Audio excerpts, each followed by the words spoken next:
દામ ચામની તૃષ્ણા જારી કરી જામનીમાં તું ખૂબ બેઠો ખોઈને, મૂલ્યવાન જીવન તે એમાં જ ખોયું.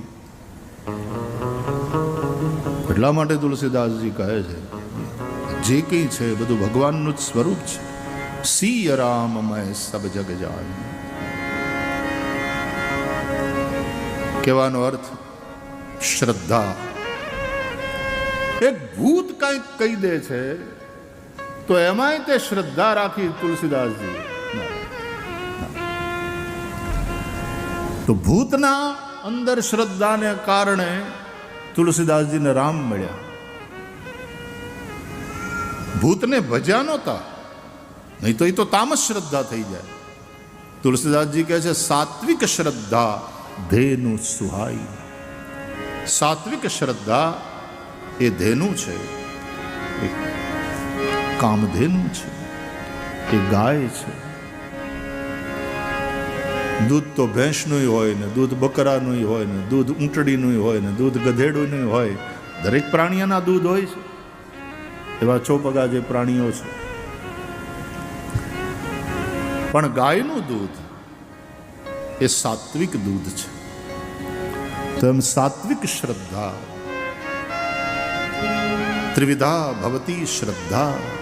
ભગવાન ગીતામાં કહે છે શ્રદ્ધા આ 3 પ્રકારની હોય છે: સાત્વિકી, રાજસી, તામસી. તો તામસી શ્રદ્ધાવાળા તંત્ર મંત્ર, ભૂત પ્રેત એની આરાધના કરે. તુલસીદાસજીએ કોઈ એવી આરાધના નથી કરી. તુલસીદાસજીની સાત્વિકી શ્રદ્ધા છે. પણ ઓલી બસ લોટામાં વધેલું પાણી એ ઝાડવાના મૂળમાં પધરાવવાનો એક એમાં નિયમ શું કહેવાય? એ નિયમે નહોતું, બસ ટેવ એક જાતની, બસ એક ક્રમ થઈ ગયો હતો એવો. અને એને કારણે અજાણતા એક ભૂત પ્રગટ થઈ જાય, એ પ્રસન્ન થઈ જાય અને ભૂતની વાતમાં ભરોસો કરે, શ્રદ્ધા કરે તુલસીદાસજી. તો એના થકી હનુમાન મળે અને હનુમાન થકી રામ સુધી પહોંચ્યા તુલસીદાસજી. રામના દર્શન કર્યા. શ્રદ્ધા, શ્રદ્ધા વગર કંઈ નથી. તો ગાયમાં શ્રદ્ધા કે એમાં 33 કરોડ દેવતાનો વાસ છે. તુલસીમાં શ્રદ્ધા, પીપળામાં શ્રદ્ધા. યજ્ઞ કરીએ આપણે, અગ્નિદેવ, વાયુદેવ, સૂર્યદેવ, ચંદ્રમા દેવ. પાણી તો કે વરુણ દેવ. અહીંયા પૂજા કરવા બેસો છો ને તો એ પહેલા કળશનું પૂજન કરાવે બ્રાહ્મણો. ભગવાનના પૂજન પહેલા એમાં વરુણ દેવતાનું પૂજન કરાવે.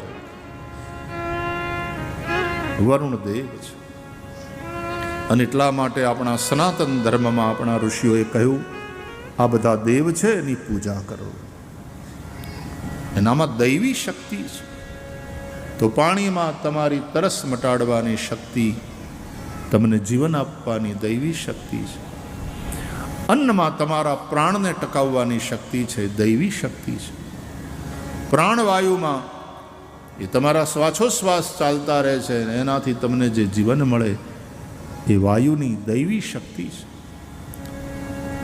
આ બધાને દેવ માનીને આપણે એની પૂજા કરવાની હોય. યજ્ઞ કરીએ ને ત્યારે આ બધા દેવતાઓને આપણે આહુતિ આપીએ છીએ. અગ્નયે સ્વાહા ઇદમ અગ્નયે ઇદં નમઃ. વાયવે સ્વાહા ઇદમ વાયવે ઇદં નમઃ. વરુણાય સ્વાહા ઇદમ વરુણાય ઇદમ નમઃ. સૂર્યાય સ્વાહા ચંદ્રમસે સ્વાહા. બધા જ દેવતાઓના નિમિત્તે સ્વાહાકાર સાથે અગ્નિમાં આહુતિ પડે. આ બધા દેવતાઓ પ્રત્યે પૂજ્ય ભાવ રાખી અને એના પ્રત્યે કૃતજ્ઞ ભાવથી આપણે આહુતિ આપવાની હોય છે. આ આપણી સનાતનની સંસ્કૃતિ છે. એ બધા દેવતાઓનું આપણે પૂજન કરીએ છીએ, એનો આદર કરીએ છીએ. દેવતાઓનો પણ અનાદર ન થાય. જોજો, બ્રહ્માજી એની જગ્યાએ મહાન છે, ઇન્દ્ર એની જગ્યાએ મહાન છે. આ બધા દેવતાઓ છે એટલે તણાઈ બણાઈ ગયા એવા બધા બેવકૂફીમાંથી બહાર આવાય. આ દેવો છે. તમારે ત્યાં તે પ્રતિષ્ઠા થાય ત્યારે આ બધા દેવતાઓનું પૂજન તમે કર્યું હશે. એનો અનાદર ન કરાય, ગમે એમ ન બોલાય. અને સાધુ થયા પછી તો બહુ વિવેકથી બોલવું પડે, બહુ વિવેકથી બોલવું. શાસ્ત્રોની મર્યાદા રાખો. વેદો ખોટા છે? તમે વેદો અને આ શાસ્ત્રો કરતાય મોટા. આ દેવતાઓના નિમિત્તે આહુતિ પડે. આ બધા જ દેવતાઓ, એમાંય સૌથી શ્રેષ્ઠ બ્રહ્મા વિષ્ણુ મહેશ, અને એનાથી તે ઉપર એ પરબ્રહ્મ પરમાત્મા છે. અને એક જ છે, એકમ બ્રહ્મ દ્વિતીયમ નાસ્તિ. એટલે અનન્ય ભાવથી આપણા એ ઈષ્ટ જે રૂપમાં આપણે માનતા હોઈએ એનું આપણે ભજન કરવું. ભાગવતમાં કથા છે, પુરાણોમાં કથા છે પ્રમાણે દેવતાઓમાં પણ કામના છે. દેવતાઓને પણ પોતાનો સ્વાર્થ છે. પણ દેવતાઓની હારે આપણે લેતી દેતીનો વ્યવહાર છે. દેવતાઓની કૃપાથી આપણું જીવન ચાલે છે, એની સહાયતા. તો સામે આપણે દેવતાઓને યજ્ઞ દ્વારા આહુતિ આપી આપી અને એને પુષ્ટ કરવાના છે. ભગવદ્ ગીતા, દેવાન ભાવયતાનેન તે દેવા ભાવયંતુ વહ પરસ્પરમ ભાવયંત શ્રેય પરમવાપ્સ્યથ. આવું ભગવદ્ ગીતામાં ભગવાન શ્રી કૃષ્ણે કહ્યું. અને રાધા કૃષ્ણ દેવી તો આપણા આરાધ્ય છે. શિક્ષાપત્રીના પ્રારંભમાં પણ રાધા કૃષ્ણ દેવની વંદના છે પહેલા. અને એ શ્રી કૃષ્ણ ભગવાને ભગવદ્ ગીતામાં કહ્યું છે, સહયજ્ઞા પ્રજા સૃષ્ટવા પુરોવાચ પ્રજાપતિ અનેન પ્રસવિષ્યધ્વમ એષવો સ્ત્વિષ્ટ કામધુક દેવાન ભાવયતાનેન તે દેવા ભાવયંતુ વહ પરસ્પરમ ભાવયંત શ્રેય પરમવાપ્સ્યથ. આ રીતે તમારું શ્રેય થશે, તમારું કલ્યાણ થશે. આપણે આપણા આરાધ્યની વાતને જ ન માનીએ. હું માનું એ ધર્મ, હું કહું એ ધર્મ. ધર્મને માનવાનો છે. આપણે માનીએ એ ધર્મ, એ માન્યતામાંથી બહાર નીકળવાની જરૂર છે.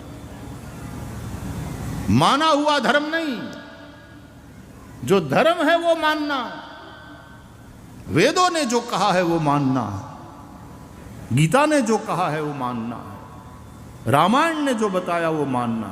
મૂળ શિક્ષાપત્રીએ જે કહ્યું એ માનવાનું છે. એ ધર્મ છે. આજે આપણે ધર્મને તો તોડી મરોડી નાખીએ છીએ. આપણને મન ફાવે એમ પછી લખીએ ને પછી ઓલું કરીએ. જલિયાણ બાપાને ત્યાં ગુણાતીતાનંદ સ્વામી પધાર્યા, ઇતિહાસ બરાબર. પણ એ સંતોનો પરસ્પર ભાવ, પરસ્પર એનું હેત. અને ગુણાતીતાનંદ સ્વામીને જલારામ બાપા એમ કહે કે આપ પધારો ત્યાં. એ તો રોટલો દેવા માટે બેઠા હતા ને જલારામ બાપા, ગૃહસ્થ અને ભોજલરામ બાપાના શિષ્ય. પોતાના ગુરુની આજ્ઞા, રોટલો નહીં ખૂટે, જા ખવડાવ બેટા બધાને. અને પોતાના સદગુરુના ભરોસે જે અન્ન ક્ષેત્ર આજ દી સુધી હાલે. અને આજ દી સુધી હાલે એ તો બરાબર, એક પૈસો લીધા વગર હાલે. ત્યાં પૈસો મૂકવાની મનાઈ. આ ભરોસો. અને કોઈ ભૂખ્યું ન જાય. તો આવા જલારામ બાપા જેવા એક સાધુ પુરુષ, એ તો ગુણાતીતાનંદ સ્વામીને પણ મળે તો આટલા હેત થઈ કે સ્વામી પધારો, આપ પ્રસાદ લે. અને ગુણાતીતાનંદ સ્વામી પધારે પણ ખરા, એ પ્રસાદ પણ લે. અને સ્વાભાવિક રીતે, અરે બ્રાહ્મણ દયા પ્રભુની કરવા જાય ને અને કોક આમ ચપટી લોટ આપે, એના બોઘરામાં નાખે, તોય બ્રાહ્મણ સ્વસ્તિ કહીને આશીર્વાદ આપે છે. સાધુ તમારે ત્યાં આવે એટલે એ કાંઈ મફતનો રોટલો ખાઈને જાય નહીં, એ તો આશીર્વાદ આપવાના જ. પણ જલારામ બાપાએ એ ભાવ જે પ્રગટ કર્યો ગુણાતીતાનંદ સ્વામી પ્રત્યે, એમાં જલારામ બાપાનો ભાવ, એક ગૃહસ્થ સાધુ પુરુષનો ભાવ પણ પ્રગટ થાય. પરસ્પરમ ભાવયંતઃ. આપણે હું કામ વિવાદ કરીએ છીએ ખબર નહીં. ચોપડા હાચા લખજો, હાચા. ઇતિહાસ છે, ઇતિહાસ છે, એ હાવ સાચી વાત, પણ એક ઐતિહાસિક તથ્ય હોય છે અને એક એની પાછળનું સત્ય હોય છે. એક વાત કરીને પછી મારી વાત પૂરી કરું. આમાં જો આમાં કાંઈ હું ખાલી તથ્યની અને સત્યની વચ્ચે હું ફરક હોય છે એના માટે ખાલી આ વાત કરું છું. એક ઠેકાણે હવે અમારે કથામાં ક્યાંક જવાનું હોય, ક્યાંક કોઈ કાર્યક્રમમાં જવાનું હોય તો ગાડીઓ તો તમારી હોય, તમે લઈને આવો, તમે લઈ જાઓ, તમે મૂકી જાઓ, આ બધું તમે કરતા હો. તો એક જ દિવસનું પેલું હતું કાંઈક ને મારે એ લોકોએ પ્લેનની વ્યવસ્થા કરી વળી. સુખી માણસ એટલે પ્રાઇવેટ પ્લેનની વ્યવસ્થા કરી. એટલે કે આમાં તમે આવી જજો અને પછી એ જ પ્લેન પાછું તમને મૂકી જશે. ભલે જે રીતે વ્યવસ્થા હોય એ રીતે.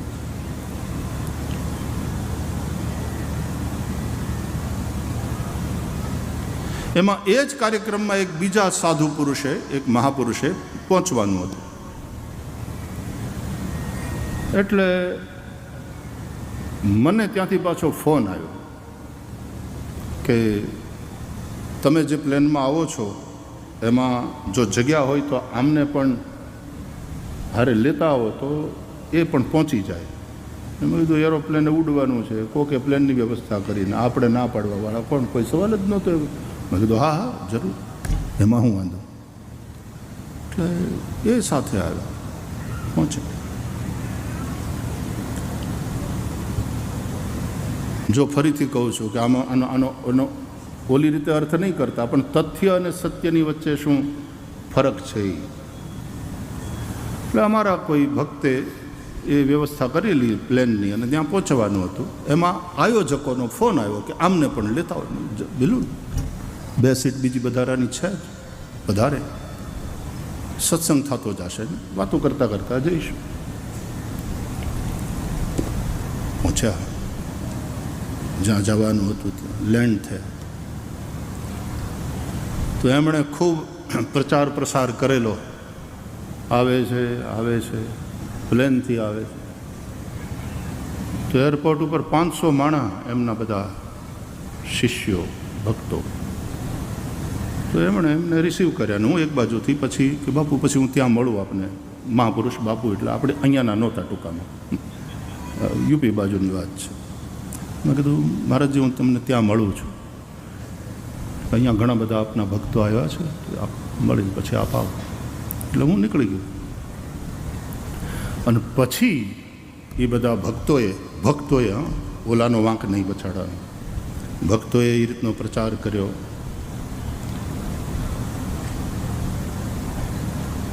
કે ગુરુજી, સ્વાભાવિક છે ને પોતાના ગુરુજી માટે હોય ભાવ. ગુરુજી પ્રાઇવેટ પ્લેનથી પધાર્યા.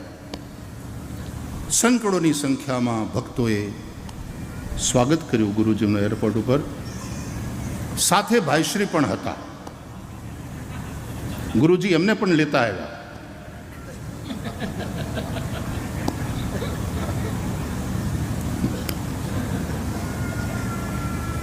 કાંઈ વાંધો આવે એમાં? આપણને કાંઈ નુકસાન કરું? વાત જે હતી એ તથ્ય હતું, એ તથ્ય હતું, એ તથ્ય છે ઇતિહાસ. પણ પછી એને તમે કેવી રીતે પ્રેઝન્ટ કરો છો એ સત્ય છે, એ મહત્વનું છે. તમે મહિમા કોનો વધારો છો? મહિમા તમે કોનો વધારો? અને નહીં તો મહિમા બેયનો વધારો ને. આમાં જલારામ બાપાનો મહિમા કેવો પ્રગટ થાય છે કે એ મહાપુરુષ સંત જલિયાણ, એના નામથી ચાલનારા અન્ન ક્ષેત્રો, એમાં કોઈ ભૂખ્યું નથી. આ આપણી અહીંયાની જગ્યા રામ બાપુ મને કહેતા હતા 24 કલાક અહીંયા છે અન્ન ક્ષેત્ર, કોઈ ભૂખ્યો જાતો નથી. આપણી બગડાણાની જગ્યા 24 કલાક ચાલતા અન્ન ક્ષેત્રો છે આ બધા. શું કામ આ બધા વિવાદો ઉભા કરીએ છીએ આપણે?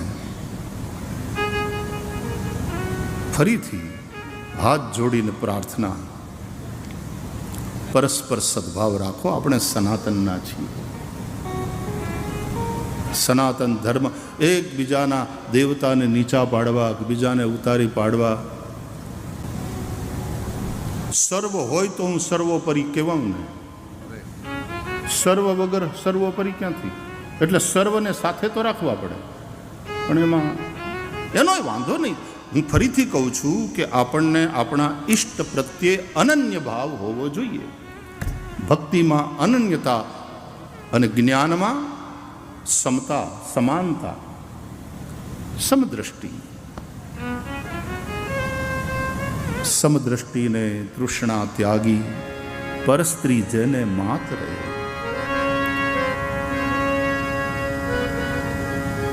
ભક્તિમાં અનન્યતા, પણ કોઈને ઉતારી નહીં પાડવાના. એ બધા ભગવાનના, મારા ઈષ્ટના જ રૂપ છે. તુલસીદાસજી કહે છે સિય રામમય સબ જગ જાની. એવો ઘણીવાર તમારો ભાવ નથી, પણ ન પણ હોય, તમે સાચા હશો, પણ જે રીતે પ્રેઝન્ટેશન થાય છે, અને ભાવની વાત કરું તો ત્યાં ક્યાંક ગડબડ તો છે જ, એટલે રિપીટેશન થાય છે આ વસ્તુનું.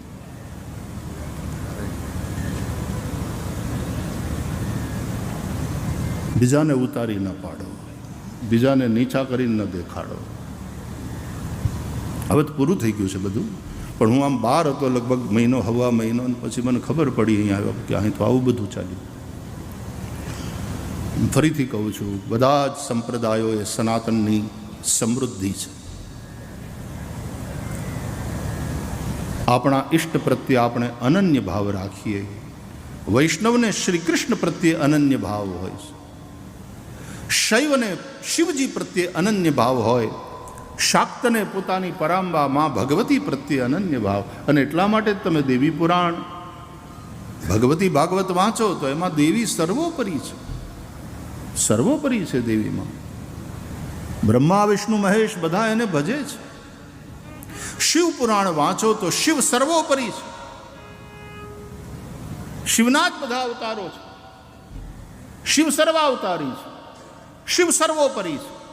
વાંચો શિવ પુરાણ.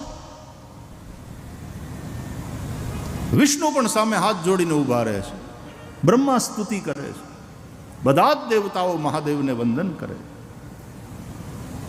એ જ પ્રકારે તમે શ્રીમદ ભાગવતને જ્યારે વાંચો છો ત્યારે અહીંયા ભગવાન વિષ્ણુ સંબંધી આ પુરાણ છે, શ્રી કૃષ્ણ સંબંધી પુરાણ છે, એ સર્વોપરી છે. બીજા બધા આજુબાજુ છે, પણ તત્વથી આ બધું એક જ છે. ભેદ ન કરશો, તત્વ એક જ છે. એકમ સત વિપ્રા બહુધા વદંતી. એ સત્ય એક જ છે. સૌ એને જુદા જુદા નામે પુકારે છે, જુદા જુદા રૂપે એને ઉપાસે છે.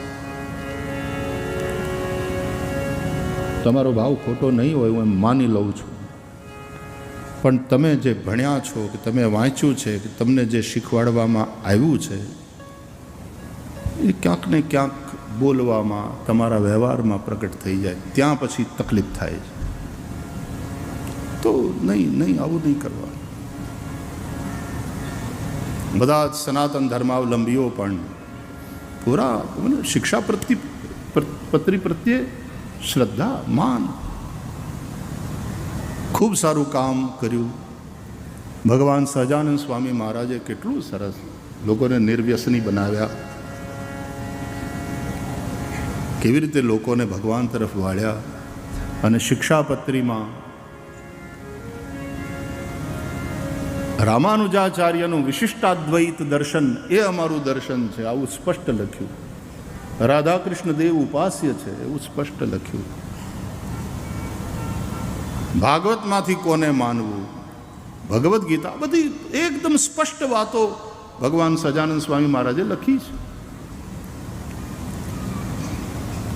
આપણે એમાં ઘાલમેલ ન કરીએ. જે શુદ્ધ છે એને શુદ્ધ રહેવા દે. દરેક આચાર્ય મહાપુરુષોએ ખૂબ ઉપકાર કર્યા છે આપણા ઉપર. આપણે એના ઋણી છીએ. શ્રી આદ્ય શંકરાચાર્ય ભગવાન હોય, ભગવાન રામાનુજાચાર્ય હોય, મહાપ્રભુ શ્રી વલ્લભાચાર્યજી મહારાજ હોય, નિંબાર્કાચાર્યજી હોય, મધ્વાચાર્યજી હોય, સૌએ અલગ અલગ મત પોતાના શાસ્ત્રને આધારે મૂક્યા છે. અને એ જ રીતે સહજાનંદ સ્વામી મહારાજે સેવાની પરંપરામાં તો કે વલ્લભ સંપ્રદાયની અનુસાર દર્શન બોલે રામાનુજાચાર્યજીનું જે વિશિષ્ટાદ્વૈત દર્શન છે એ અમને માન્ય છે. આવું સ્પષ્ટ બધું માર્ગદર્શન સહજાનંદ સ્વામી મહારાજે કર્યું છે.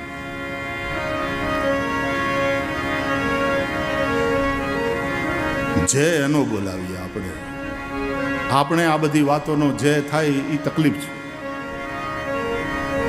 બોલ લક્ષ્મીનારાયણ દેવની જય, રાધા કૃષ્ણ દેવની જય, હરનારાયણ દેવની જય, દ્વારકાધીશ ભગવાનની જય, શ્રી વૃંદાવન વિહારી લાલની જય, સહજાનંદ સ્વામી મહારાજની જય.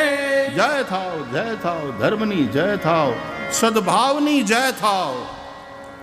સાવધાન સાવધાન, સંભલો.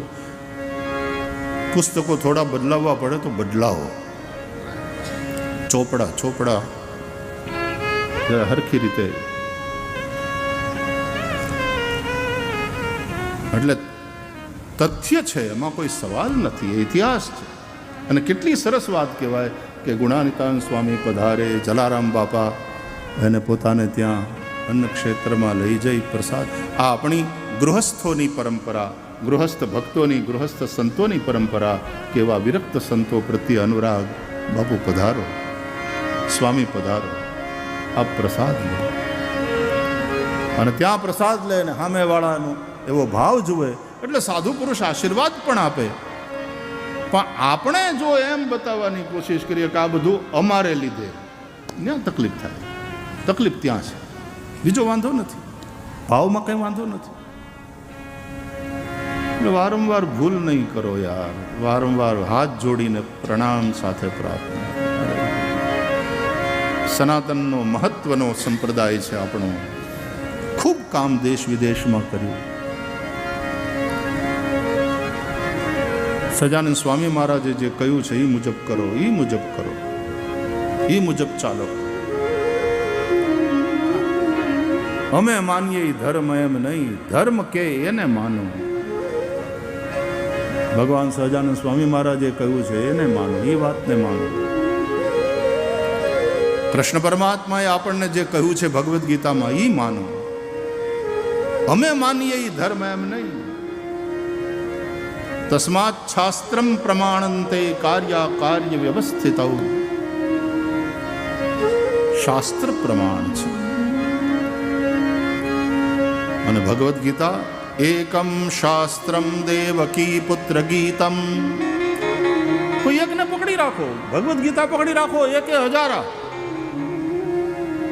એકો દેવો દેવકી પુત્ર એવ. અનન્ય ભાવથી દેવકી પુત્ર શ્રી કૃષ્ણને ભજો છો તો શ્રી કૃષ્ણને ભજો. ભોળાનાથને ભજો છો તો ભોળાનાથમાં પૂરી શ્રદ્ધા. એ તમારા માટે સર્વોપચારી, સર્વોપરી અને સર્વાવતારી ભોળાનાથ. માતાજીને ભજતા હોય તો આપણી માં પરાંબા ભગવતી આપણા માટે સર્વોપરી. અને એ જ જુદા જુદા રૂપે પ્રગટ થાય. માં કાળી ને કલ્યાણી હો માં, જ્યાં જો ત્યાં જોગમાં. એ માને પહેલા તે યુગમાં જાણી મોરી માં, જ્યાં જોઉં ત્યાં જોગ આપણા સનાતન ધર્મમાં પંચદેવોપાસનાની વાત છે.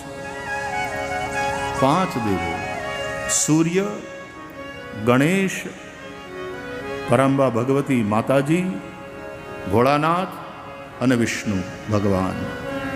આ પંચદેવો સનાતન ધર્મમાં એ 5 દેવતાઓના અનુસાર તમારા ઈષ્ટદેવ પ્રમાણે પંચાયતનની રચના થાય. સૂર્ય પંચાયતન, ગણેશ પંચાયતન, દેવી પંચાયતન, શિવ પંચાયતન, વિષ્ણુ પંચાયતન હોય તો આ 5 મૂર્તિ. પણ સૂર્ય પંચાયતનની રચનામાં સૂર્યનારાયણ વચ્ચે ઈષ્ટ. આપણે સુરત દેવળ, અમને સૂર્યનારાયણને ભજનારા આપણા આ ક્ષત્રિયો સૂર્યનારાયણને ભજનારા. ભગવાન રામ સૂર્યવંશમાં પ્રગટ થયા છે. એ સૂર્યના મંદિરો છે આપણે ત્યાં. સૂર્યની ઉપાસના કેન્દ્ર સ્થાને, પણ એમાં પછી સૂર્ય વચ્ચે હોય તો એક બાજુ ગણેશ, એક બાજુ માતાજી, એક બાજુ શિવજી અને એક બાજુ વિષ્ણુ. એ ચારેય પાછા હારવાર હોય ત્યારે સૂર્ય પંચાયતન થાય. ગણેશ પંચાયતનમાં તો ગણપતિ બાપાની મૂર્તિ વચ્ચે આવે અને એમાં આ બાજુ માતાજી. એના પાછા નિયમ છે કે ક્યાં માતાજી કઈ બાજુ આવશે, શિવજી કઈ બાજુ મુકાશે, અહીંયા ગણેશની સ્થાપના કઈ બાજુ થશે, અહીંયા વિષ્ણુની સ્થાપના કઈ બાજુ થશે.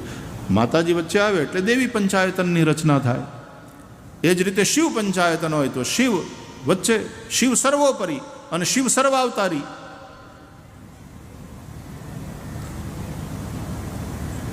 શિવપુરાણ વાંચો એટલે શિવજીના કેટલા અવતારોની કથા છે. આ બધા શિવજીના અવતારો છે, શિવ અવતારી છે. કૃષ્ણ પરમાત્મા ભાગવત વાંચો તો આ બધા અવતારોની કથા, 24 અવતારોની કથા. અને એમાં વૈષ્ણવો એમ કહે કે કૃષ્ણ અવતાર નથી, કૃષ્ણ અવતારી છે. એટલે કે બધા અવતારોનો અવતાર, એટલે કે સર્વોપરી, એટલે કે સર્વાવતારી કૃષ્ણ પરમાત્મા, રાધા કૃષ્ણ દેવ. કૃષ્ણને ભજનારા માટે સર્વાવતારી, સર્વોપરી. કારણ કે કૃષ્ણ પરમાત્મા કહે છે અનન્યાંશ ચિંતયંતો મામ યે જનાઃ પર્યુપાસતે તેષામ નિત્યાભિયુક્તાનાં યોગક્ષેમં વહામ્યહમ.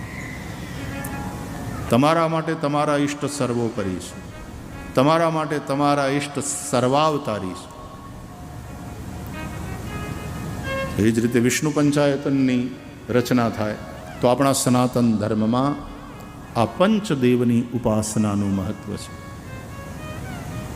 અને એમાંથી એકેને કાઢી નાખો ને તમે, તમારી મનમાની કરો અને તમે એકેને કાઢી નાખો કે આ હટાવો, આપણે આ માતાજીને હટાવો, તો આપણા ઈષ્ટ હોય ને એ જ આપણી સામે ક્યાં ગયા?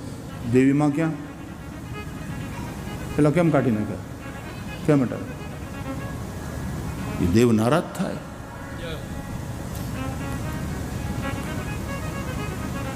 સહજાનંદ સ્વામી મહારાજની કેટલી સમજદારીપૂર્ણ અને ઉદારતાપૂર્ણ વિચારધારા કે અમારા આશ્રય